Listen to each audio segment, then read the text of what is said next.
Welcome to this week's Hospitality Huddles, and this week Auden Hospitality is really focusing on transitional spaces. Throughout this episode with Craig Whitehead today, you're going to learn all about how signage and getting it right within your hospitality spaces, and more importantly your F&B spaces, can have such an impact on the way guests engage with your brands. On F&B Insider and the Auden Standard via our LinkedIn newsletter, we're also going to focus on this and how smells and signage and the way people move around your outlets can really get them to engage with them more. So we're going to kick off with the first one, which is this episode. I think you're going to really like it. There's some amazing takeaways from this. And if you aren't subscribed to our newsletters on Substack and on LinkedIn, I'm going to put some links in the show notes. So make sure you go ahead and see those and really understand how transitional spaces should be in the forefront of your mind as you're looking at your F&B outlets. So without further ado, I hope you like this episode, and let's get started.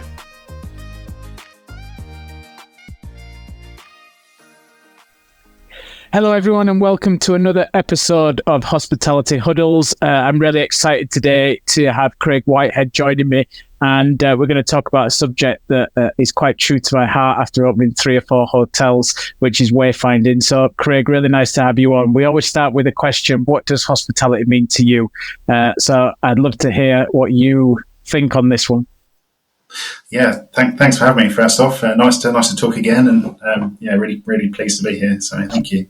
I'm going to kind of steal someone else's quote for this one but I'm terrible. I read a lot and I never kind of remember who says what. I don't know if you have that problem, but I heard somebody said that there's a reason that like the word hospitality and the word hospital are the same. You know, they pretty much follow the exact same words, and it's about looking after people, isn't it? And to me, that's kind of what hospitality is in any form, whatever it is. It's just like looking after people, taking care of them. You know, you're responsible for them and making them have a nice time and feeling good, really. So there's obviously a lot to it, but that's my little snippet that I've stolen and added to. It's just bringing people to where you are and saying, come and we'll look after you. Yeah, that's a really good. I've never heard of it spoken like that before in terms of hospitals, but there's some truth in it for sure. Definitely some truth in it in terms of how you look after people and hopefully send people out better on the other side, right? Literally, that's literally that's the point. It's like a portal, isn't it? They kind of come in, maybe not optimal. They go through whatever experience that you offer, treatment, joy, happiness, getting together, and then they go out the other side, better than they came in. So it's like pretty much that's how it should be anyway, I think. 100%. So listen, Craig, for those people who might not have seen some of your stuff on LinkedIn or know you, just tell people a little bit about you and your background and kind of what you're doing now with Fenlands, and then we'll kind of go into a lot more about what you do afterwards. Sure. Yes, I'm Craig Whitehead. I'm a signage and wayfinding consultant, which no one ever knows what it is. But basically, it's just helping people navigate spaces. But primarily, we work in hospitality. Anywhere that there's hospitality, be it restaurants, hotels. We even do stuff like nature reserves. Anywhere that offers stayovers, F&B, anything like that. But we basically just help your guests or guests of our clients get around, help them not get lost, brand reinforcement, leave with a really positive brand feeling from your offering and your property. So that's in a real nutshell what we do. But a lot of people think it's just through signs, but it's not. There's a lot more that can go into it. I think like brand, like sensory things, helping people find pathways, not getting lost. We work with some amazing people who do like scent, lighting designers. So we work with everyone: landscape designers, architects, interior designers, consultants like ourselves. Anyone that really cares about what their guests need, really. So that's what we do. 100%. There's a lot of stuff there that we're going to touch on, because I think it'll be really interesting for people to listen to how the process can work, especially as you start going into the different elements that there. When we first met, we had a call, and one of the things that stuck with me as we left the conversation was that you said to me that you saw yourself as a hospitality business, not as a signage wayfinding business. And I just thought it was a really interesting way to put on it. Just explain a little bit more about that for people, because I think it's a really nice way for people to look at potentially service providers as people who are still part of the overall kind of hospitality family. Yeah, sure. So yeah, it's, this kind of came up through doing some business coaching with one of our good friends, Richard, and some mentoring. I was very lucky to work with him as a client, and yeah, it just kind of transpired as you worked deeper. It's when I first started Fenlands, I wanted to start a sign company. I wanted to do nice quality work, but it kind of has transpired that actually we're doing a lot of stuff in hospitality, and they're the people that we serve. And actually what we do is we don't just make signs or come up with designs or do a wayfinding strategy. We're really invested in hospitality experience, guest experience, first impressions, lasting impressions, brand impression. And we've just immersed ourselves massively into hospitality specifically because it's just a great fit for us, passionate about it. And it's transpired that we never now say we don't work in sign, we don't do signs, we work in hospitality, because our understanding of what goes on in hospitality F&B is so vast compared to a normal sign company that say when we work with Richard, it kind of like, you don't work in signage, you are a hospitality specific company and brand and everyone we work with, and so that's where that kind of comes from. That's what we've discovered. It's like any good session. It's like you pull out what's already inside you, and that's what he did for us. And since then, it's been a real revelation. And to the point now, we work in hospitality because that's what we do, and we understand that market massively. All over the world. It's just not just in the UK. We're lucky to work in many other countries, and couldn't do that as well as we do without being in hospitality, understanding all the words, the roles, the different teams that come together to create hospitality. And it's really interesting. I did a talk last week for some students, and it was talking about like my journey doing Auden, and I had like 4 or 5 key takeaways, and one of them was like really focusing on your niche. And I showed this video from a Diary of a CEO episode with the CEO of Demologica, and she was saying that it wasn't until they realized they had to piss off 80% and focus on the 20% of their potential customer base, or the people they were talking to, is that they really found that they were a little bit different than being just a beauty company. And that kind of goes hand in hand with what you're saying, is if you're talking about signage, that could be anything from the corner shop down the road to, I don't know, a huge office building to a hospitality place. And actually, when you narrow down that message to go hospitality, hotels, or nature reserves, or hospitality, we are for you, it really shows your expertise, doesn't it? Yeah, 100%. Yeah, it's, I always say to clients, I can walk into a hotel within about a minute. I can tell you who delivered your signage package, whether it's a sign company. And I'm not going to poo-poo anyone, because everyone I started off in normal sign companies. I've worked in many, many different ones and worked my way up through all the different roles. So I'm not going to poo-poo anybody, but I can tell the difference between someone who's trying to help guests get around and people who just want to sell signs. I can, seconds. Same way you could probably tell loads of things within like a minute or 30 seconds of walking in a restaurant or whatever. I can tell straight away, like, this is done for the guests or this is done for bottom line and profit of someone else.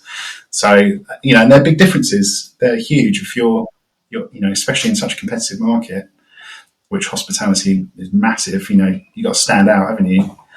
Hugely. 100%.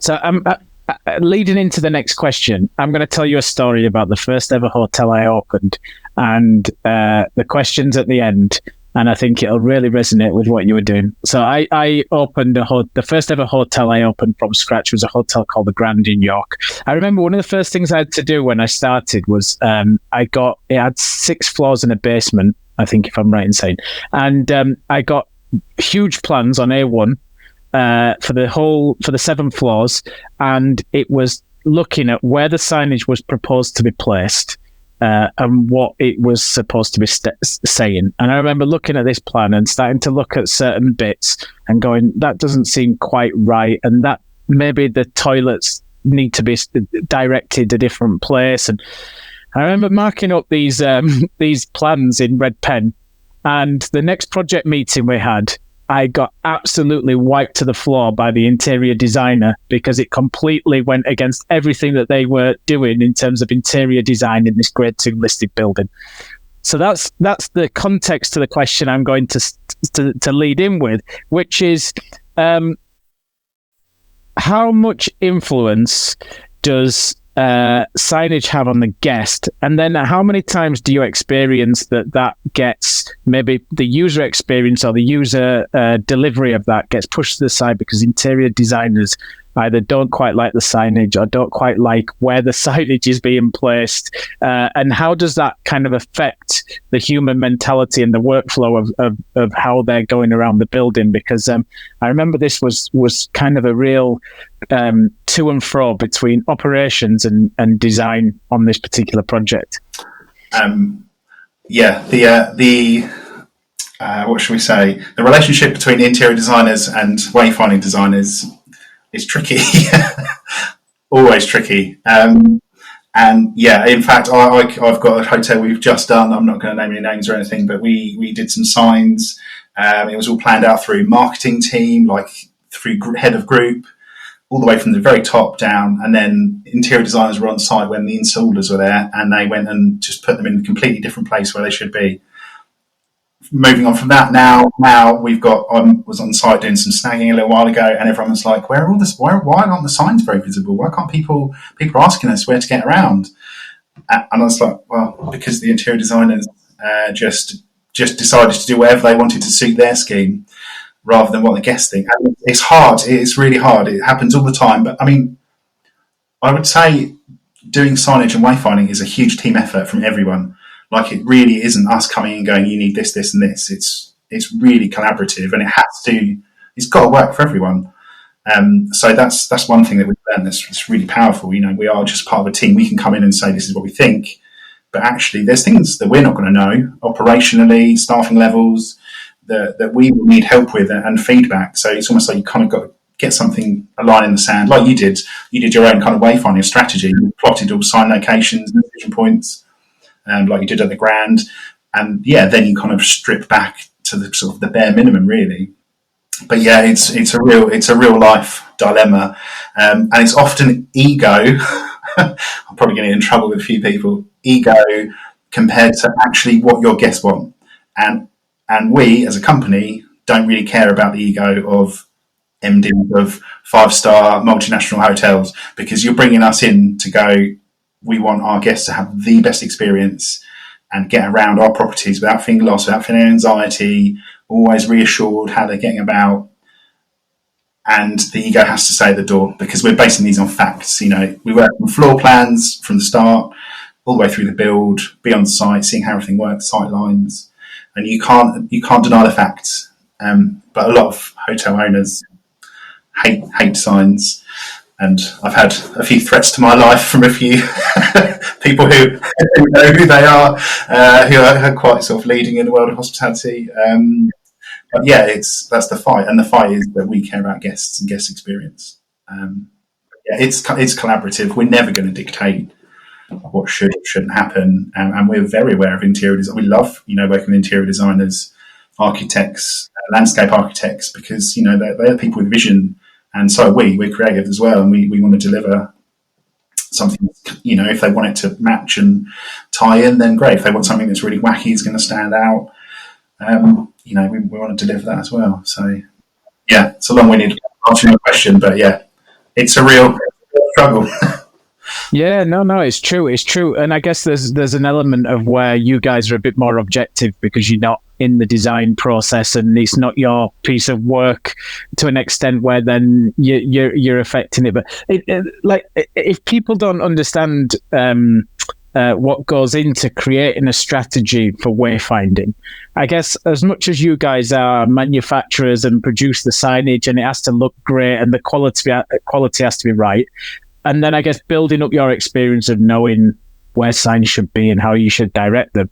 For each individual hotel, I guess there must be a real element of the user flow, the number of different outlets or amenities that sit within the hotel. And then I guess psychology must come into this quite a bit in terms of guest experience and the way guests move. What goes into creating a strategy when it comes to wayfinding?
Yeah, that was gonna be one of the questions I asked actually, was is there a way to, I guess, do your wayfinding or signage strategy from the start and look at how you can future proof for the future? I guess thinking about exactly what you're saying, conference room names, even maybe the F&B outlets might change, because if you think about, I always remember it when stuff like that used to happen in hotels, the amount of places that signage crops up is quite a bit, isn't it? So is there ways to kind of work on that? Yeah, you're right. It can crop up, a lot, even in small hotels. We're doing a new small one in the Cotswolds at the moment, and there's actually quite a lot of signage, but it's because it's so many buildings bolted on, that it's actually a very confusing space, and it tends to be like that. We're quite unique in the UK when we're working on historic houses, which we've got a lot of, luckily. They're really complicated because they're never meant to be social spaces. They're meant for a big family to live in with loads of servants. So modern hotels are way easier and will have a lot less signage, which often strikes people as weird because you think, well, we've got a tiny little hotel in the Cotswolds. You need a lot of signs. But yeah, future proofing, you can, if the phases are marked out, if you're having a new wedding venue built in like phase 2, or if you're having a complete refurb or whatever, and as long as there's kind of plans drawn up from sort of the architect's point of view, then yeah, we can 100% take that into consideration, and we always will, and that'll be a question we ask during the workshops anyway. But I suppose the most important thing is just being aware of how to update signage. it's certain methods and materiality that you use will lend themselves much, much easier to actually being updated in the future, either adding to or removing words, lettering, whatever.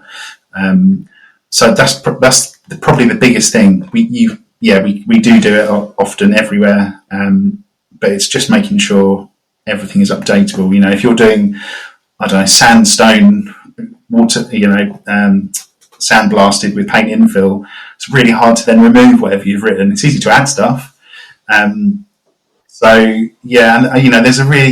There's a reason a lot of signage is the same materials. There's kind of the way certain things are done quite often because of the factors like this, really. But yeah, I would say it needs to be thought about because no hotel ever stays the same, ever. So yeah, it will always be a big question that you start and during the research. Yeah, needs real consideration. Even like decorating, like the number of hotel, like there's another very nice hotel in York, not far away from the Grand, which I won't mention. They've got beautiful interior design, but the way the signage has been done for the bedrooms, they've just been glued on the wall. So when they come to refurbish or repaint the vast amounts of this huge staircase that they've got, which is stunning, you can see that people have just painted on the signs. There's no thought process to, well, how can we remove these? How will they?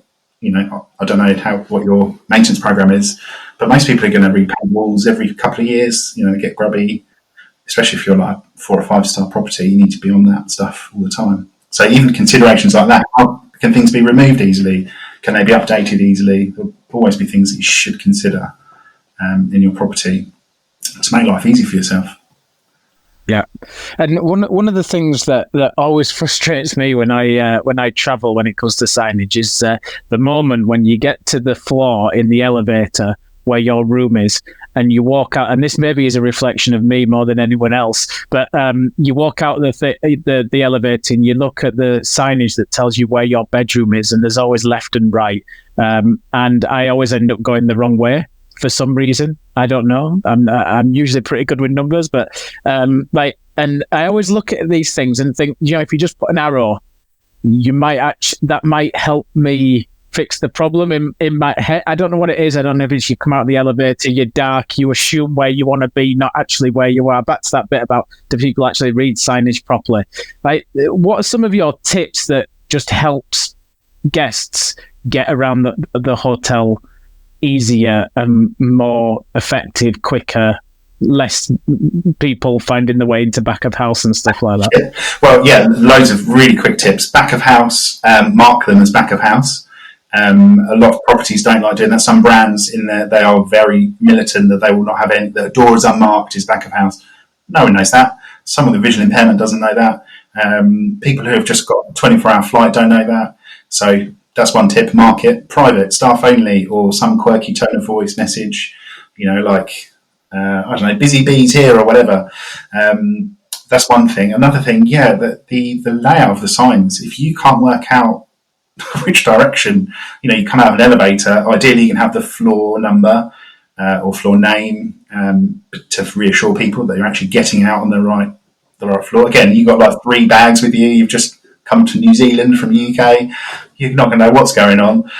So before you exit the lift, you want a nice number 3 if you're on floor number 3. So, okay, this is our floor. So you've got to think of it like an address. So wayfinding is like, are you in the right country? Are you in the right sort of county?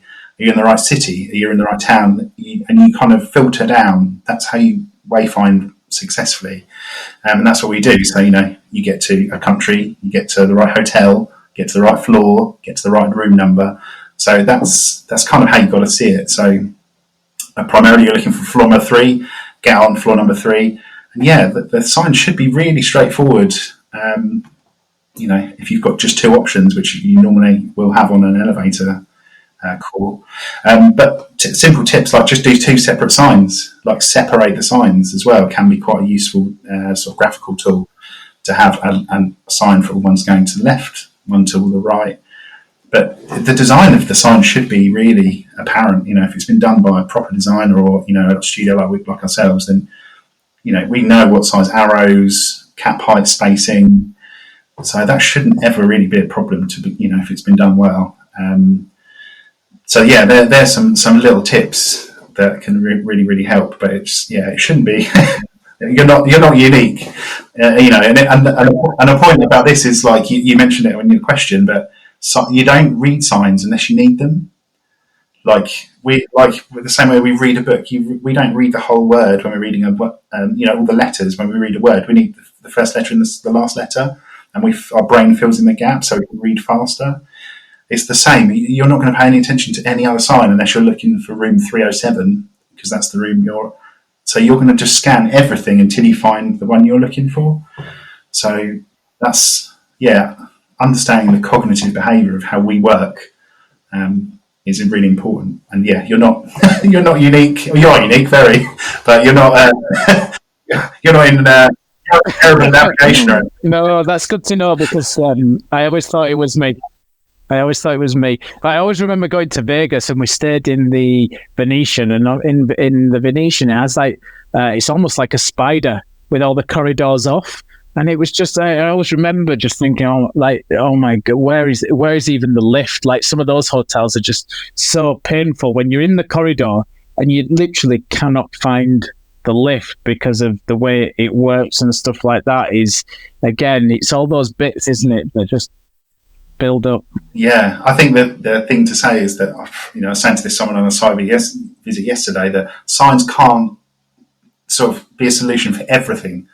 Like, if you've got poor transit routes, poorly designed spaces, a sign, it doesn't matter how many signs you'll put up, it still won't help people that much. It's part of a solution. Something like that sounds really difficult. The only way to do it is on something like that that's got long arms. It's a bit like airports. It's just everything's repeated. They're the most complex hubs in the world. We don't do airports or international transit hubs. I take my hat off to everyone that does anything to do with those, because it is a waking nightmare, I'm sure, because it's the most stressful time for people. You're there as the most stressed person, visitor, guest. But I think sometimes it's just, people are like, oh, people can't get around, and we've done the signage and we've spent £20,000. It's like, sometimes that's just how it is. It's maybe you've got to look at operations or lighting or, sound. We're natural navigation. We'll follow sound rather than anything else. If you see other people going in a direction, that will naturally follow them. A bit like lemmings, we'll be like, oh, that must be the route, and that's our natural wayfinding. So there's other things to it, but yeah. One of the things I talk about quite a bit is how like F&B in hotels should have its own identity and should have its own kind of look and feel, so that the guests can engage in the F&B as much as they do the hotel. How, in your experience, how can you blend that between, I guess, the hotel proposition, the restaurant or bar standalone proposition, and like, where does the crossover come in terms of, I guess, in the hotel, it stays very much hotel brand, but as you get closer, it turns to restaurant. Like, do you have any examples of where you've worked on that with some of the hotels, or do they always just kind of keep it quite fixed?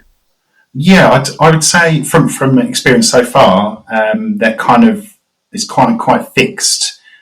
There's almost a threshold, and as you enter that threshold, then it sometimes will turn over to be a completely different brand, and therefore if there's a need for it from the designers or the operators, that this wants to all have its own feel and own brand and own graphic systems, color schemes, whatever. But I wouldn't say there's like a transitional phase that we've come across so far. I mean, we're a small drop in the ocean. There's a lot of people doing this, what we do. But I would say that there's certainly we've done some refurbs on some properties recently where they've done new F&B propositions, and it is like, this is the threshold. Once you're in the front doors, yes, there is a different graphical system in place for that brand of that particular F&B sort of outlet. But so far that's what we've experienced. But again, it's about operation. Some people would want it to be consistent throughout, because the argument is then people are always looking for the same signs. Like, reassurance is a really big part of what we do. Like, reassuring people, like, oh, that was the toilet icon that I saw When I was in the lobby when I first arrived, I'm in one of the corridors off of one of the F&B outlets. So there's arguments for both. It just depends on the appetite really of operators, designers. So back to that collaboration again. Yeah, and is there a part around how, I mean, you've talked a lot about like how humans think and how they interact with the signage and the building, but is there like anything in terms of like it needs to be a certain height, otherwise it just won't get read, or it has to be like if you're going to the toilet or you want to find the bathroom, you need repeater signs every so often. And the reason I say that is in a way, I always remember like when we opened the Intercon in London, the health and safety lady walking around and going, no, that needs another sign because it's been X amount of yards for the fire signs. And I just wondered if there was the same mentality in terms of how signage should be repeated to get people to different places. Because I find that whole piece around like how humans work in hotels really fascinating. Yeah, I'd start off by saying there isn't regulations for us in the UK. It's different. Again, we work in other countries, so it's very dependent on the laws. But we're quite far behind some places, like in the States. I'm part of a really cool like design community called Design Chew, and understanding and hearing them work with their sort of the laws between all of their different states and how they look after people with sort of visual impairment and blindness, have to include braille, minimum cap heights. They're all legislation out there, their law. So that's really good and really, really helpful. In the UK, we don't have legislation per se like that, but we do have like really good guidelines. So we're part of the Sign Design Society, and that is like a sort of a collective, a group of professionals who work within signage and design, but primarily wayfinding and design. And they produce a book and a guide for all the members, or anyone can buy it, but it's a set of guidelines rather than actual legislation. And yeah, there's 100%, there's sort of guidance on heights above ground for all different kind of users, minimum cap heights, spacing, how you stack information on a message schedule. It's better to put like blocks of 3 words rather than just a massive list because they're easier to read. So there's loads that we will always go into and consider. But it's different to like fire and evacuation, which is law and legislation. And, we never actually get involved in any of that because, if we're doing a new project in, Charing Cross, that'll be done by fire consultants and they will take care of all of the legislation. So it's a bit of a grey area, but we kind of try and do it belt and braces because everyone should, I almost think it should be law, but it isn't. So, but we're trying our best to kind of make it, the guidelines that there's other people doing it really well around the world, and I think it's good to take those things on from these international collaborations that we have. Yeah, I guess that's one of the really interesting points, isn't it, about kind of working abroad, is some of those bits that you can bring in and go, if it's been legislated in the US, then clearly there's science and research behind it, so we can kind of bring that back. Is there any other bits? One of the questions I was going to ask actually is there commonality across countries in things, for example, like we obviously call bathrooms WCs. You see that pretty common, like the WC signs. Is there like commonality that kind of goes across every project you've done? And maybe the answer is no, because maybe that isn't the case in England, or the UK where we're both based. But yeah, it's interesting to kind of understand. I was talking to a head of design agency we worked with yesterday, and we basically said toilet signs now are just an absolute nightmare. Like it's in all seriousness, someone almost needs to take charge and work out what we all should be doing and using for all these different sort of groups of people now that need to find toilets and use facilities. That's a whole other thing completely. But yeah, across different continents and cultures, it really varies, like massively varies. If you're like working in the Middle East, the male and female segregation is very real. It's really important culturally. So you have to be really aware of that. Some places are super lax, like Mediterranean countries, some of them. Projects we were involved in, some big hotel chains. They don't. No one really knows or cares. It's very, you know. So yeah, I think we're in the UK. We're definitely kind of in the middle, but there is always a conversation about, do we do ladies and gents, WC, restroom? There's one of our hotel clients that we work with all the time. They've got one that says powder room. You know, it's vast. It's probably the single most difficult conversation to have. Do you have words? Do you have icons? Do you have both? Um, it's an absolute minefield. I mean, I'm sure you know that from restaurants. You know, it's really difficult. But the point, yeah, the most important thing is get toilet signs right and the directions to them, and give people repeaters, because you know, if someone arrives at your property, the first thing they're going to want to do is go to the toilet. You know, we've worked with like visitor attractions for years, decades. I've worked for the National Trust, English Heritage, you know, zoos, big places like that, nature reserves, and it's like that's the one thing you learn. It's like, right, whenever people park, it's like car parking space, toilet, everything else will happen after that, and that's the same.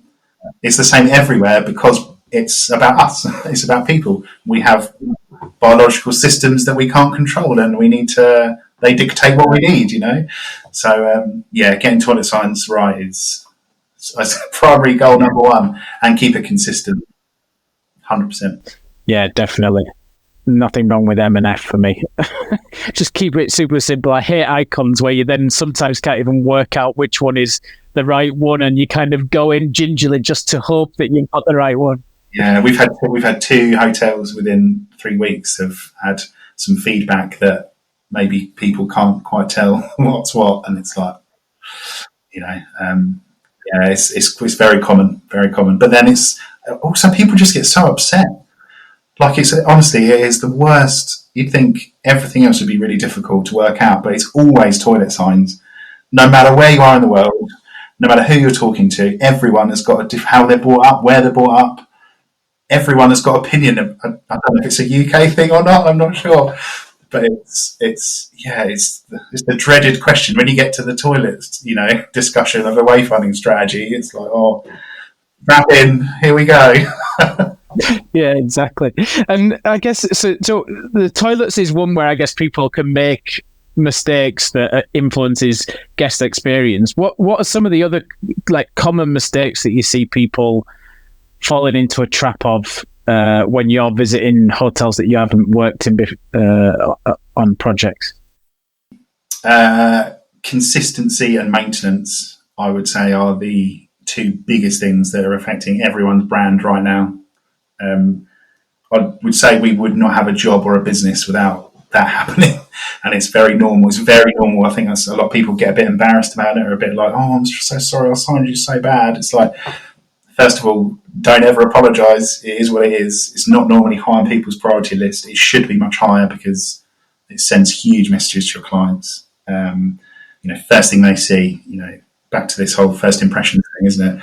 It's literally your shop front, it's your website landing page, it's the first impression. Buying a house, you know, was it like 3 or 7 seconds? I don't know. You'll decide whether you want to buy it. People will be thinking about your brand milliseconds, and that will sort of dictate the rest of how they see your brand throughout their sort of play with you. And when they leave, you know, brand reinforcement, will they recommend you to other people? It's huge. It's huge. It really should be a priority for everyone. But yeah, consistency, just keep everything the same. Make sure you're using the same colours, making sure you're using the same fonts, materials, clean them. Have you got, you know, the sort of the facilities to clean them? We've got a maintenance team that can go around once a month and just wipe things over and make them look pristine. Change a bulb if it's blown. You know, if a lorry hits something, get it fixed really quickly. All of that stuff, people notice it massively, especially if you're like luxury. If you're 5-star, 4-5-star plus, you've got to nail everything. It has to be immaculate. Everything has to be immaculate. And I advocate GMs just doing a walk every week as the guests. Go and do your guest experience. I do know some actually who do it, and they will sort of like go and experience their guests' arrival. We advocate that massively. You're not going to understand what your guests need unless you're seeing what they're seeing. So yeah, just try to put that into your walk around or your sort of like monthly management meeting, or schedule someone that you trust to do it, or even better, get someone who doesn't know your property to do it. Like, that's always so powerful. Like we always go to site. We'll always go blind. If people are saying, "Can you come and visit our property?" We're like, "Okay, but we're going to come and we're not going to tell you when." Almost like a mystery shopper, because if you meet someone, they're gonna sort of dictate where you go. They know where they're going. They're gonna like, "Oh, park so and so, and we'll meet here." It's like, that's the best, most powerful thing you can do, is get someone who doesn't know your property. Whether you, I don't know, offer an afternoon tea for a guest, and just give some feedback. But just to come as blind and not know where you're going is probably one of the best things you can do as a property. Like right now, you can do that tomorrow, and you'll improve your signage overnight. Exactly. When you talked about people cleaning signage, I worked for a management company in Dubai, and one of the owners of the properties we worked with, we had a big British pub, and it had a massive outside area, and the way you walked in, it had like 3D acrylic lettering that lit up. And one of the things I always used to get told from him, I got told two things. Remember, we're in a desert. He used to hate that the outside speakers used to be full of sand, because he said, I've obviously invested in them. They need to always be clean and tidy. And the other one was the signage, and it was black. So it was black signage in the middle of the desert. And he used to literally say, why is that dusty? Because it's the first impression people see. And I'd be sitting there going, we're in the desert. Like, the sand is in the air. It's really hard to keep black lettering clean in the sand, but it's so true. Yeah, it's so true. I mean, it is everywhere, isn't it? I've been to Dubai a few times, and it's everywhere. It's huge.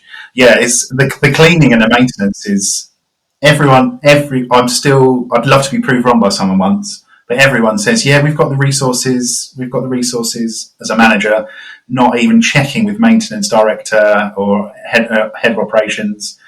Have you got the time to do this? And some of the stuff is quite specialist. If you're putting in like seasoned oak, for example, that's a really specialist material. It's a living material.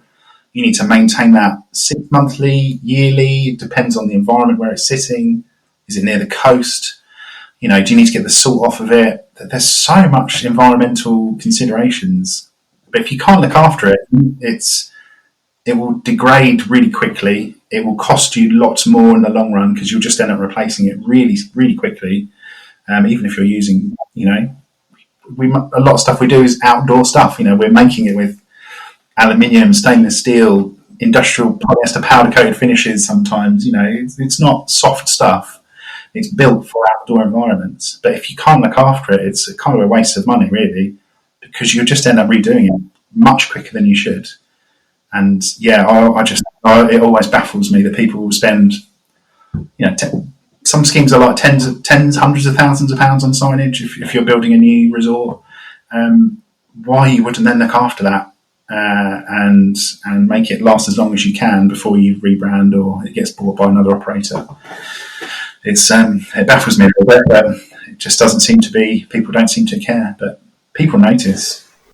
Yeah. So when I worked I'm just thinking actually as we're talking, when I worked for the Dorchester Collection, I worked for a property called Cowes Park, and it was a 240 acre estate. We had polo fields, and we had 2 different blocks for rooms. Spa was off-site, equestrian was off-site, was away from the main hotel, equestrian was away from the main hotel.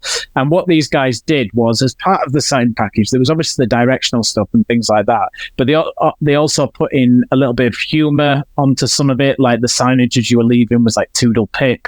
As you were travelling up the driveway, you had to go over where the horses cross. It was like, go slow for the horses. They had like the direction. I remember they had like directional signage as like an iconic, where I guess people would take pictures of the different hotels in the group and how much distance it was. How much, I know not every brand allows it, but there's always ways I think you can soften like the the functional element of what you're being told. Like, how much can like softening the message, bringing in humor, bringing in a tone of voice help to get people to maybe take a bit more notice than maybe what you were saying earlier, that people will read what they want to read? Does that help in the wayfinding?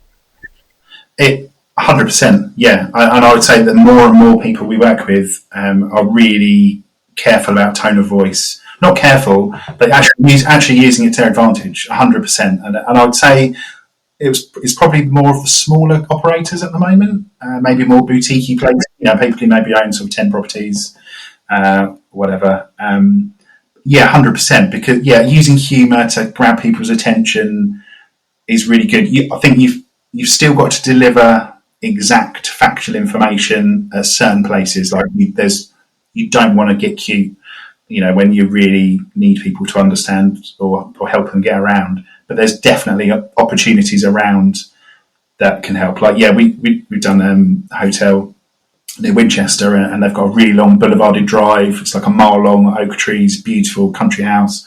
And rather than putting like speed bump signs or whatever, then we've put, small little signs that say, beware of the residents. And we've got like little cutouts of squirrels and foxes and things, things that people they'll actually come across them and interact with them during their stay, which is nice. So it's really relevant, but it's done in a way, still delivering important information, but in a nicer tone of voice, and certainly not prohibitive. I mean, again, another piece of what you said, what can people do? Don't, it's like an irony, don't use prohibition signage. Don't say don't. Like, just really think about how you're coming across to people. Like, don't say, don't do this, don't do that, no swimming, but just try and soften that. And then we see a lot of people taking care, and brand guidelines now are coming with, like, I don't know if you've seen it with some of your clients, but they come with like alternate words, almost like a thesaurus, like if you're going to use this word, use this instead. That's really helpful for us, when we're designing signage systems. But I think it should. I think it should be, because you're talking to people, and it's, you don't want to be like too robotic. You don't want to be like just prescriptive, like It's about. It's back to that engaging people, isn't it? It's like people will stop and take pictures of these signs at this one in Winchester we say about, and people will then comment that to like the GM and start it starts conversations. It starts a conversation with the GM. It allows them to create or start that conversation with your brand, and they're like, they're always going to remember that. Like, that hotel that had those cute squirrel signs.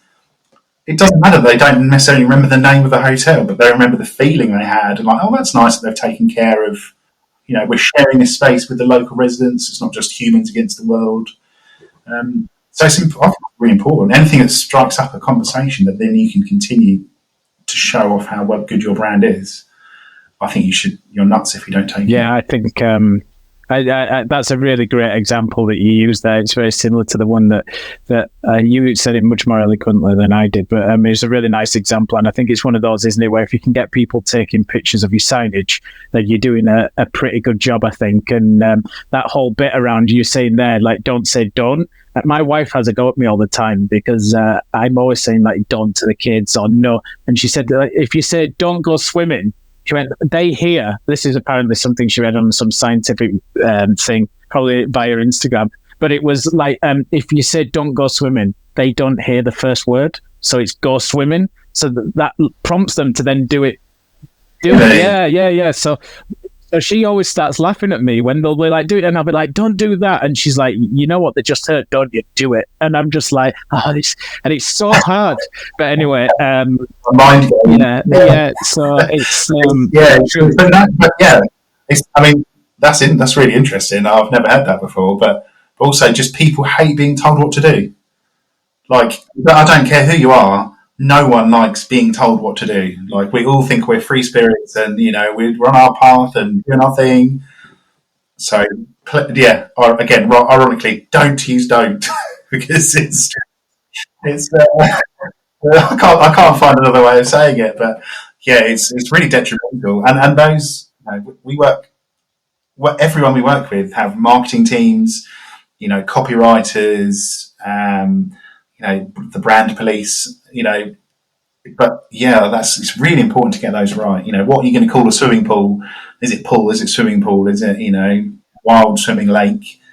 All those little things really make a difference. So, I highly recommend people think about stuff and ask other people as well. Like anything, like any big decision you're going to make in your life, like, should I buy a Jaguar, or should I, ask people who maybe have done that, or get other people's opinions, because I think in isolation it's deadly, it's dangerous.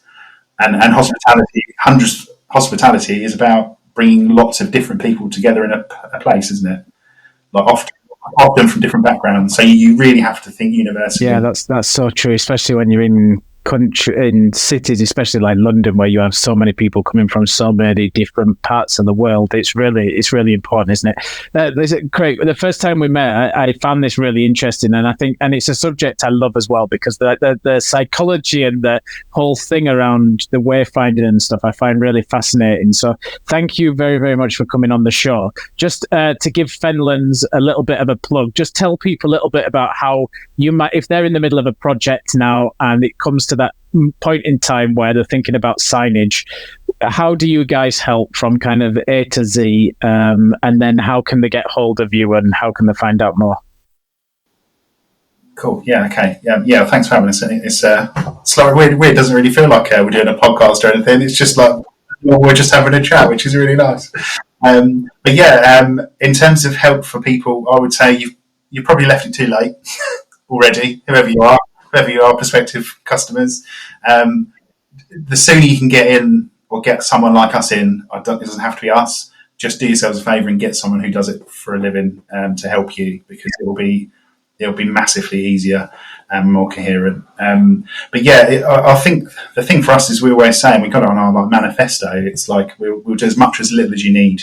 So if you just need someone to come in and go, do an audit, we might change this, do this isn't really working, we can do that. If you just you've got signs designed by a designer and you go, we just need to get them built and installed, so be it. We can come in at that point as well. But I think the best schemes always are the ones where you get in early, you get to talk to designers, you get to see materiality, you get to understand all the different brands that are going to be going on within that property. And just get us on board. Even just advice, we don't charge for like consultations, we don't charge like £400 an hour just to have a chat. And we often just go to properties just to try and help people out, because that's what business is, isn't it? It's like you're just trying to help people. So yeah, just get in touch. Website www.fenlands.co.uk, which is currently being rebuilt, so just ignore that pretty much. But it's got a contact page. But yeah, my LinkedIn, so Craig Whitehead, is probably where I'm sort of me in the business are most sort of visible when we have time, which is becoming less and less because things are really busy. But yeah, the most important thing is just get someone to help you soon, whatever stage you're at, whether it's us or someone else. Just if you're thinking about it, do it and don't leave it, because things take a long time. The design takes a long time. Manufacture can, depending on materials, can take a really long time, so just don't leave it as like a last resort, because then it will feel like a last resort and your guests will know that, it should be Yeah. And what I thought was really good about you guys was that you can do the strategy, you can do the design, you can do the manufacturing, and you can do the installation all as like an A to Z, which means you're not paying different consultants and that type of thing. So it's super, super useful. It's what we do is very rare actually at the moment. It's that's the reason we're here. The reason we're here is because we just got sick of, we can't do that, but we'll do this, or no, you should have this because this is what we can do. And again, you can always tell that. If I walk in a hotel, I can tell you what kind of size sign company did it, because they'll just do whatever's easiest for them. We make life hard for ourselves because we want to deliver what people actually want, not what we can just give them. And so that's we're kind of proud. Well, I'm very proud of how we do things, that we do a bit differently, and it shows we've got a lot of work and some nice stuff coming up. So sure. And there were some fantastic names that you told me as well off air that I'm sure when you have your new website, it'll be all on there. So we'll let people go and see it. But I'll put a link to Fenlands and you in the show notes as well. So if anyone's listening to this and it sounds like even just an audit would help, then check out the show notes. But Craig, as always, thank you very much. It was such a great chat, and yeah, I've learned even more on this one than I did on the first one, which is awesome. So thank you for coming on, and it's great to have you on the show. Oh, thanks so much. No, I really appreciate it. Thank you for listening to Hospitality Huddles. I really hope that you enjoyed this week's episode. And if you did, please leave a review wherever you might listen to your podcasts. It really helps the show, and it's only going to take a couple of minutes. If you don't want to miss a future episode, make sure you hit that subscribe button to get it into your feed as soon as each episode is released. Hospitality Huddles is brought to you by Auden Hospitality, helping hoteliers to think differently to create F&B outlets that their guests will love. Learn more about how we help hotel operations every single day by visiting our website at audenhospitality.com. This has been Hospitality Huddles, where hospitality meets conversation, one huddle at a time. That's all for this week. We'll see you next time.